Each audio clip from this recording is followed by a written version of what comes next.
नमस्कार दोस्तों, वैदिक मंथन चैनल में आपका स्वागत है। आज हम और एक डिबेट लेकर आए हैं सार्वजनिक सर और सनातन धर्म का। आइए इस घमासान डिबेट को सुनते हैं और सनातन धर्म में अधिक जानकारी हासिल करते हैं। हाँ जी, डिबेट करनी थी थोड़ी।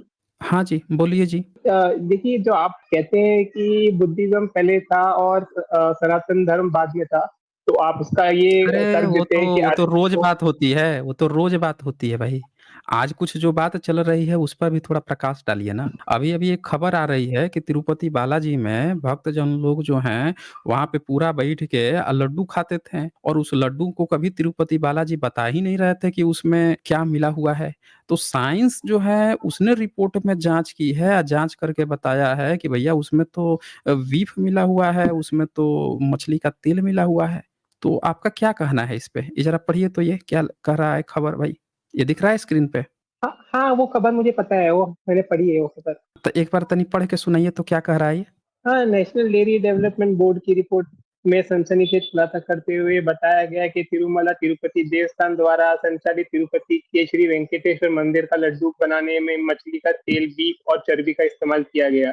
बोर्ड की रिपोर्ट में तिरुपति मंदिर में लड्डू और अन्नदानम के सैंपल की जांच में यह बड़ा खुलासा हुआ। भगवान को चढ़ाने के बाद इन लड्डुओं का वितरण श्रद्धालुओं के बीच प्रसाद के तौर पर किया जाता रहा। इसकी बड़े पैमाने पर बिक्री भी की जाती रही। हाँ, तो ये बताइए कि इतनी बिक्री हो रही थी श्रद्धालुओं में। देखिए ये तो फ़ोफ़ी खींच रहे हैं बगल में और ये जो है लड्डू भी चढ़ाया जा रहा था, श्रद्धालुओं के बीच प्रसाद के तौर पे बाँटा जा रहा था। तो जो भी चीज़ प्रसाद चढ़ाया जाता है अच्छा प्रसाद चढ़ाने के पहले का प्रोसीजर क्या होता है? कोई भी मटेरियल प्रसाद कब कहा जाता है? ज़रा ये बताइए आप?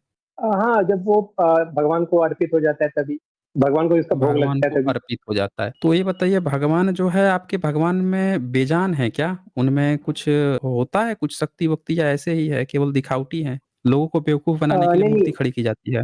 हुँ। नहीं, नहीं, उनमें शक्ति है ना भगवान में, अच्छा सर्वशक्तिमान है ना भगवान में भगवान। शक्ति है। अच्छा भगवान सर्वशक्तिमान है। तो आप ये कहते हैं कि जो प्रसाद भोग लगाया जाता है तो भगवान जो है उसको देखता-सुनता नहीं है, कहता है चल निकल, क्या कुछ भी रख देता है या फिर वो उस प्रसाद को स्वीकार भी करता है? स्वीकार कर लेते हैं ना भगवान प्रसाद को, मतलब जब भी तो भगवान प्रसाद को जो कहलाते हैं ना है उसको। अच्छा तो भगवान जो हैं उसमें ये जो बीफ की चर्बी या मछली का तेल से जो लड्डू बना के जो चढ़ाया जा रहा था तो भगवान ने तो इसका इनकार नहीं किया। भगवान को क्या मज़ा आ रहा था क्या इसमें?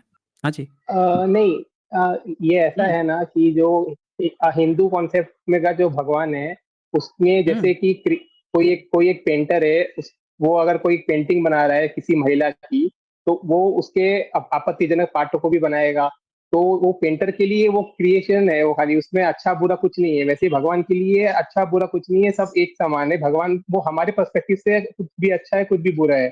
मतलब आप ये कहना चाहते हो कि आपका भगवान जो है उसको आप चढ़ाओ या मत चढ़ाओ उसको कोई फ़र्क नहीं पड़ता है। ये सब आप लोगों ने नौटंकी अपनी खड़ी की है।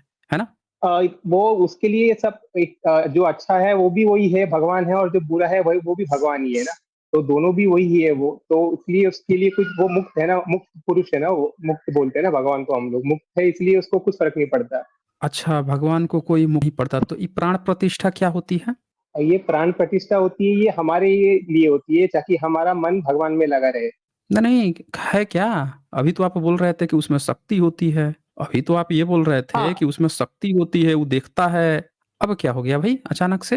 हाँ, वो हुँ? कोई भी नियम में बाधित नहीं है ना, वो कोई भी नियम में बाधित नहीं है, तो इसलिए वो सर्वशक्तिमान है। जब वो कोई भी नहीं है, तो अब ये बताइए वहाँ पे अभी बीफ चढ़ा दिया, तो भगवान को नहीं प्रॉब्लम हुई। लेकिन आप लोगों ने बीफ के नाम पे कई सारे मुस्लिमों को मार दिया। एक तो ब्राह्मण को मार दिया, मिश्रा कोनो लड़का था, उसको मार दिया बीफ के नाम पे। हैं? उसको गोली मार दी है कि बीफ सप्लाई कर रहा था। और वो लड़का था, वो बेचारा वैसे ही फँस गया, उसको मार दिया आप लोगों ने। तो आप लोगों को बड़ा दिक्कत हो रही है बीफ से, मछली से, आपके भगवान को कोई मतलब ही नहीं है, आप ये कहना चाह रहे हो? हाँ, क्योंकि वो क्यों? हमारे लिए ही जो रूल बने हैं, जो हमारे लिए बने हैं। ब्राह्मण हो? हाँ जी, मैं ब्राह्मण हूँ। तो सुन लिया आप लोगों ने, ये ब्राह्मण है, इनके पीछे कुत्ता भौंक रहा है। अब ये कुत्ता कितनी देर तक टिकेगा, इसका कोई भरोसा मत रखिएगा क्योंकि ये ब्राह्मण है, पीछे कुत्ता है। ठीक है ना? अब उस मैटर पे मैं नहीं जाऊँगा कि कुत्ता बेचारा कितने दिन तक वो बेचारा ज़िंदा रह पाएगा, कितना दिन तक इनसे बच पाएगा, वो अलग मैटर है। ये पीछे कुत्ता भौंक रहा है। पर एक बात बताइए कि जब आपके भगवान को इस बात की टेंशन नहीं है, तो ये आप लोग जो है गुंडई क्या कर रहे थे भाई? मॉब लिंचिंग के नाम पे, बीफ के नाम पे?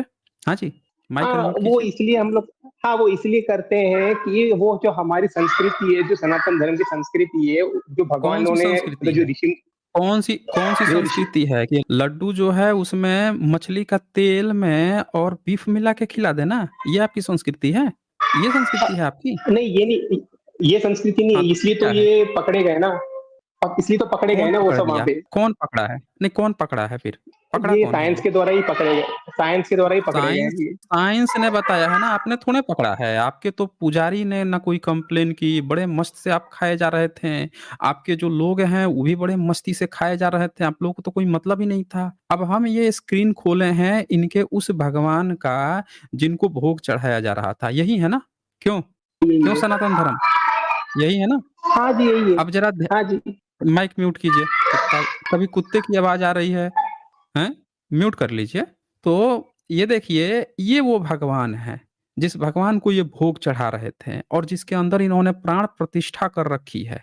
और बताते हैं कि भगवान के अंदर जब प्राण प्रतिष्ठा होती है, तो भगवान ना ज़िंदा हो जाता है, कभी बीमार पड़ जाता है, कभी उसकी दवाई होती है, कभी 5-7 दिन के लिए ना बंद हो जाता है, मंदिर का शटर गिरा दिया जाता है कि भाई भगवान बीमार पड़े हैं, ठीक हो जाएँगे तब। अब ये भगवान जो हैं, इनकी देखिए सेंसिटिविटी देखिए, बीमार पड़ जाते हैं, इनके लिए एसी लगता है, भगवान को गर्मी लग जाती है, सर्दी हो जाती है, बुखार आ जाता है भगवान को। लेकिन लड्डू से कोई प्रॉब्लम नहीं थी भाई। लड्डू में बीफ की चर्बी की बात आ रही है, मछली के तेल की बात आ रही है। तो इससे क्या भगवान की आप लोग वो पूरा कर रहे थे क्या? विटामिन्स पूरा कर रहे थे क्या? क्योंकि विटामिन डी जो है वो मछली के तेल में पाया जाता है भई। विटामिन डी की कमी हो गई थी क्या? क्योंकि सनलाइट तो पड़ती नहीं होगी भगवान में, है ना? क्यों? ओ सनातन धर्म। नहीं जी। हाँ, नहीं ऐसा है जी, हाँ। भगवान जी जो है ना वो तीनों भी गुणों से परे हैं, जो प्रकृति के तो गुण है ना ये तीनों उनसे विटामिन डी परे की हैं। पूर्ति कैसे कर रहे थे? विटामिन डी की पूर्ति कैसे कर रहे थे? क्योंकि इन पर तो सनलाइट पड़ती नहीं होगी। आप म्यूट कर लिया कीजिए जब मैं बोलूँ तो, क्यों सनलाइट तो पड़ती नहीं है। तो भगवान तो ज़िंदा है, प्राण प्रतिष्ठा कर दी गई है भीतर, शीशा भी फूट जाता है, आत्मा निकल जाती है भगवान की उसमें घुसती है तो। तो भगवान में हो गई थी विटामिन डी की कमी, और विटामिन डी की कमी होने के लिए आप लोगों ने अब विटामिन डी जो है नेचुरली कहाँ मिलेगा? धूप में। अब भगवान को निकाल के बाहर तो रोज़ सुबह में आप धूप दिखा नहीं सकते, पोल खुल जाएगी। तो आपने और आपके पुजारियों ने क्या निंजा तकनीक खोजी थी कि ला भाई इनको जो है हम विटामिन डी का जो सबसे बढ़िया सोर्स है फिश ऑयल जो है वही पहुँचा देते हैं? हैं जी? ये क्या निंजा तकनीक आपने खोजी थी क्या? नहीं, वो तो पाखंडी ब्राह्मण थे ना जिन्होंने ये सब किया, वहाँ पे जो अच्छा, कर्मचारी तो होंगे सुन जो पाखंडी। हाँ, तो सुन लिया आप लोगों ने साथियों, ये बता रहे हैं कि तिरुपति बालाजी को जो आजकल जो उसकी ट्रस्ट कमिटी है, वहाँ पे जो भी लोग सँभालते हैं, वो सब पाखंडी हैं। ये बड़े दिल के साफ-सुथरे जो हैं, ये ब्राह्मण हैं। ये डिसाइड कर रहे हैं कि वो सब पाखंडी हैं। तो ये बात बताइए कि ये मूर्ति किसकी है? अभी चेक हो जाता है। मूर्ति किसकी है ये? हमारे विष्णु भगवान जी की, बालाजी, तिरुपति बालाजी। देखिए, ये बता रहे हैं कि इनके विष्णु भगवान की मूर्ति है। अच्छा ज़रा लेफ्ट टॉप कॉर्नर पे किसका फ़ोटो लगा हुआ है? वो ज़रा क्लियर बताइए तो, किसका है? तो मुझे लगता है भगवान बुद्ध का फोटो है। तो सुन लिया आप लोगों ने? ये बता रहे हैं कि ये भगवान बुद्ध का है। बुद्ध को थोड़ा-सा मेकअप कर दिया गया है और फाइनली इनके विष्णु भगवान बन गए हैं। तो ये ब्राह्मण हैं और ये बता रहे हैं कि ऊपर लेफ्ट साइड कॉर्नर है वो बुद्ध हैं, फिर बीच में मेकअप थोड़ा-सा किया गया, आगे थोड़ा और मेकअप कर गया और इस तरह से भगवान तैयार हो गए। अब इन्होंने कर दी प्राण प्रतिष्ठा। प्राण प्रतिष्ठा कर दी, चूँकि भगवान इसलिए नहीं सुन रहे हैं क्योंकि ये एक्चुअल में इनके भगवान जी हैं ही नहीं। ये तो हैं बुद्ध, कहाँ से सुनेंगे? तो ये सब लोग इनका घोटाला आप लोग देख लीजिए। अरे भाई तनी म्यूट करके रहिए ना, आपका बच्चा आप एक शांत जगह पे नहीं जाते हैं। तो सब लोग यहाँ साफ-साफ देख लीजिए कि ये ब्राह्मण हैं और इन लोगों को कोई दिक्कत नहीं है, इनको भी कोई दिक्कत नहीं है। ये बड़े आसानी से कह देंगे अरे वो पाखंडी है, वो पाखंडी है। जैसे ये क्या कहते हैं, वो ना वामपंथी है, वो ब्राह्मण है, वो वामपंथी वाला ब्राह्मण है इसीलिए वो ऐसा कहता है। वो कहेगा जो वामपंथी होगा वो कहेगा, ये ना दक्षिणपंथी ब्राह्मण है, ये सब ऐसा करते हैं। ये ब्राह्मणों के लिए बड़ा आसान काम है, सारा काम जो है कर्म कुकर्म सब करते रहो, दबा के माल खींचते रहो। जैसे पोल खुले तो कह दो अरे वो पाखंडी वाला होगा, बस। अभी एक भी ब्राह्मण संगठन ने, कितने ब्राह्मण संगठनों ने वहाँ के जो ब्राह्मण हैं उनके खिलाफ मोर्चा निकाला है भाई? बता दीजिए आप हमें। हाँ जी, अगर वो हाँ पाखंडी जी। ब्राह्मण हैं तो कितने ब्राह्मणों ने मोर्चा निकाला इनके खिलाफ? बताइए। बोलिए। हाँ, वो जो तिरुपति में जो उनका थोड़ा कंट्रोल ज़्यादा है ना साउथ इंडियंस का, तो वहाँ पे हस्तक्षेप ज़्यादा होता नहीं है, उनके उसमें ही वो लोग वो करते हैं, इसलिए नहीं तो हस्तक्षेप करते। तो बीफ के लिए जो मॉब लिंचिंग कर दी थी, उस पर किसका कंट्रोल था? अब वो तो हमारी संस्कृति का हिस्सा है ना, इसलिए हम लोग को करना पड़ा वो हमारी संस्कृति है ना वो, कि गाय हमको माँ मान, हम गाय को माँ मानते हैं। बीफ का मतलब क्या होता है? बीफ का मतलब कैटल होता है, कैटल। ये आपकी संस्कृति है? हाँ, गाय को हम लोग अपनी माँ मानते हैं। तो सुन लिया आप लोगों ने, गाय को ही अपनी माँ मानते हैं। अभी किताब खोल दूँगा, अभी पता चल जाएगा आप कौन देखिए। अरे भाई म्यूट कर लें भाई, म्यूट कर लें। अभी इनकी किताब खोल दूँगा जिसमें ये भर-भर के लिखे हुए हैं। अब मैं इनकी पहले किताब खोलने से पहले जो है अब एक सीन दिखाता हूँ इनका। ये संस्कृति मानते हैं ये।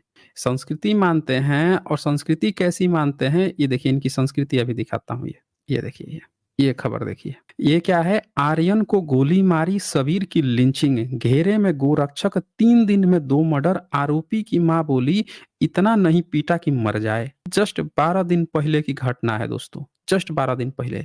इन्होंने क्या किया था, ये निर्बल को, निर्दोषों को देखते हैं कौन है, देखिए इसको मार-मार के मार दे रहे हैं, किस लिए?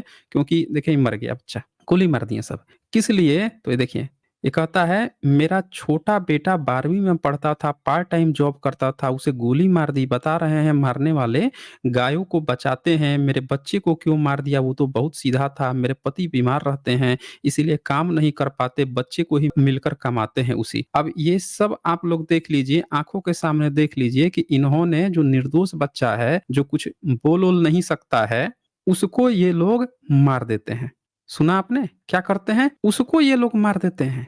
किस लिए? क्योंकि वो निर्बल है, कुछ नहीं कर सकता। अभी इनकी इतनी हिम्मत नहीं है कि ये जाके और वहाँ पे जो तिरुपति बालाजी का जो मंदिर का जो पुजारी है या वहाँ के जो ब्राह्मण है, उनके खिलाफ प्रदर्शन कर सके, बोल सके। यानी इनकी सारी की सारी दादागिरी किस पर चलती है? जो कमज़ोर है, जो निर्बल है, जो नहीं बोल सकता, उस पर चलती है। यानी कि इन लोगों ने धंधा खड़ा कर रखा है। ये जो हैं, इनको क्या कहा जाए? धंधाबाजी कहा जाए ना। इन्होंने धंधा खड़ा कर रखा है ईश्वर के नाम पे। अब इनको एक और फ़ोटो दिखाता हूँ, ये ज़रा बताएँ, ये ज़रा फ़ोटो देखिए भई, सनातन धर्म, ब्राह्मण। ये दिख रहा है आपको फ़ोटो? हाँ जी, हाँ जी, दिख रहे हैं। ये हाथों में क्या पकड़ाया है आपने? ये अस्त्र शस्त्र हैं। काहे पकड़ाया है आपने भाई? ये बताने के लिए ना कि जो असुर, जो इविल होगा उसके लिए भगवान शस्त्र भी उठाते हैं, और जो संत होगा उसके लिए अब भक्ति मार्ग भी है उनके लिए। अच्छा, जो ईविल होगा। तो आपने मुगलों के खिलाफ, अकबर के खिलाफ कौन-सा शस्त्र उठाया था? बताइए ज़रा आप हमें। आपने जो मुगल अकबर था, उसके लिए कौन-सा शस्त्र उठाया था आपने? हाँ, वो इसलिए नहीं उठाया क्योंकि अभी समय आया नहीं है कलयुग का कि भगवान को प्रकट होना पड़े। वो बहुत, जब घोर कलयुग आएगा, बहुत जब इविल हो जाएगा तभी आएंगे अंत में। तो ये फिर दिखाते किसको हैं? ये चित्र फिर किसको दिखाते हैं आप? ये यही बताने के लिए कि भगवान सब कर सकते हैं। जो इविल आता है, जब धर्म की वो हानि होती है, तो यदा अच्छा यदा ये चलिए, धर्म। अच्छा ज़रा अल्लाह चालीसा एक बार पढ़ के सुनाइए तो। नहीं, वो तो हमको नहीं आता, हनुमान चालीसा ही आता। काहे नहीं आता भाई? जब आपका कलयुग अभी आया नहीं है, घोर कलयुग नहीं आया है, अस्त्र-शस्त्र देवी-देवताओं के हाथ में पकड़ा के रखे हुए हैं, तो आपको तो पक्का अल्लाह चालीसा आती होगी, जीसस चालीसा भी आती होगी। क्यों?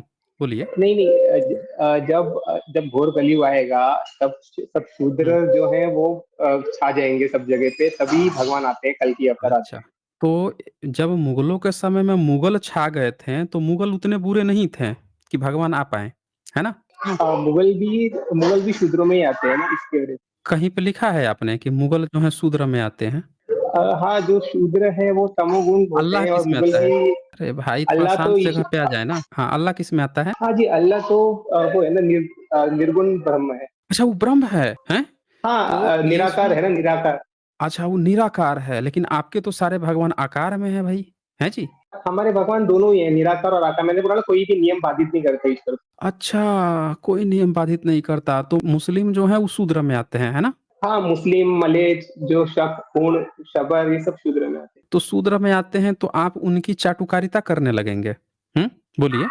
नहीं, ब्राह्मणों ने चाटुकारी की। अगर अकबर शूद्र था तो आपने उसको ब्राह्मण क्यों बनाया? जब भारत के किसी भी शूद्र को आपने ब्राह्मण नहीं बनाया, तो फिर आपने अकबर को क्यों ब्राह्मण बनाया? इसका जवाब दीजिए आप हमें। जब भारत के किसी अब वो भी वो शूद्र को नहीं बनाया आपने, फिर अकबर अगर शूद्र था, मुस्लिम अगर शूद्र था, उसको आपने अपना ब्राह्मण क्यों बनाया? हाँ, वो उसके पूर्व जन्म थे ना, पूर्व जन्म में वो ब्राह्मण था और वो पतित ब्राह्मण था, इसलिए वो अगले जन्म में शूद्र हुआ, और जो कैसे पता पतित चला ब्राह्मण आपको? होता है आपको पता कैसे चला कि पिछले जन्म में वो ब्राह्मण था? वो लिखा हुआ है ना भविष्य पुराण में, मुकुंद ब्राह्मण था वो। अरे तो भविष्य पुराण आपने खुद लिखा है ना, आपके चुनमंगों ने ही तो लिखा है। वो कौन से अकबर ने खुद लिख दिया है?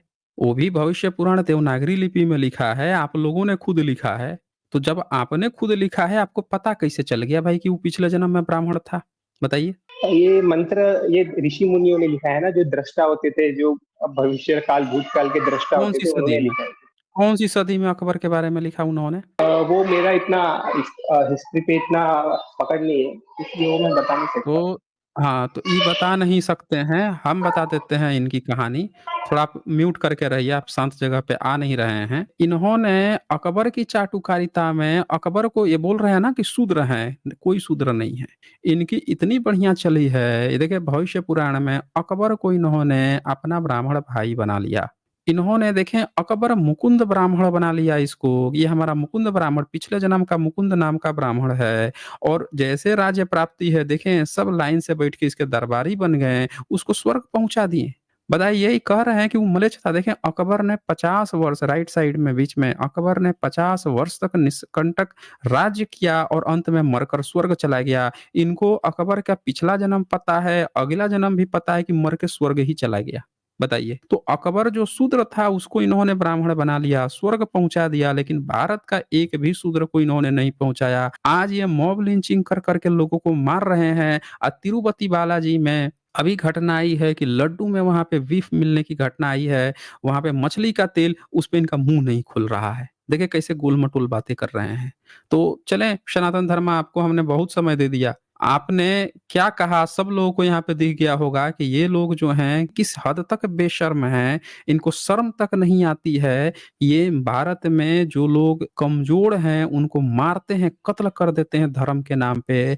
अपने मंदिर में बैठ के क्या-क्या चीजें परोस रहे हैं। अगर वही ये घटना अगर किसी मुस्लिम से जुड़ी होती, किसी ईसाई से जुड़ी होती, किसी सिख, बौद्ध, जैन से जुड़ी होती तो ये तहलका मचा देते हैं कि हमारे मंदिर को भ्रष्ट किया गया। हकीकत ये है कि वो बुद्ध का मंदिर है, बुद्ध की प्रतिमा है, उसकी जाँच कराई जानी चाहिए और जिस तरह से लड्डू के टेस्ट की जाँच हुई है, उसी तरह से उस मंदिर में जो भीतर मूर्ति है, उसकी जाँच होनी चाहिए, वो किसका है। सारा का सारा पोल खुल जाता, कितने देवी-देवता में कितनी शक्ति है, वो भी सारा का सारा जो है एकदम साफ पिक्चर क्लियर हो जाता। तो ये देख लीजिए यहाँ पे इनके मुँह नहीं खुल रहे हैं। एक बार उसकी भी जाँच करा लो ना भाई, उस मूर्ति की भी एक बार जाँच करा लो, तुरंत पता चल जाएगा। कलयुग में बताएँ, कलयुग में इनके भगवान आएँगे मारने के लिए, फ़ोटो बना के दिखा रहे हैं, जो फ़ोटो आज तक कोई नहीं दिखा है। अब भारत में मुगल जो है बैठ के अल्लाह उपनिषद बैठ के उनकी चाटुकारिता में लिख रहे थे या कहानी बना रहे हैं, भगवान आएँगे इनको बचाने के लिए। तो ये सब लोग देख सकते हैं कि ये लोग ईश्वर के नाम पे दंगा, फसाद, मॉब लिंचिंग करते हैं। हकीकत इन लोगों की ये है। आज बस इतना ही, फिर मिलेंगे हम अगली वीडियो में अगली जानकारी के साथ। तब तक के लिए नमस्कार।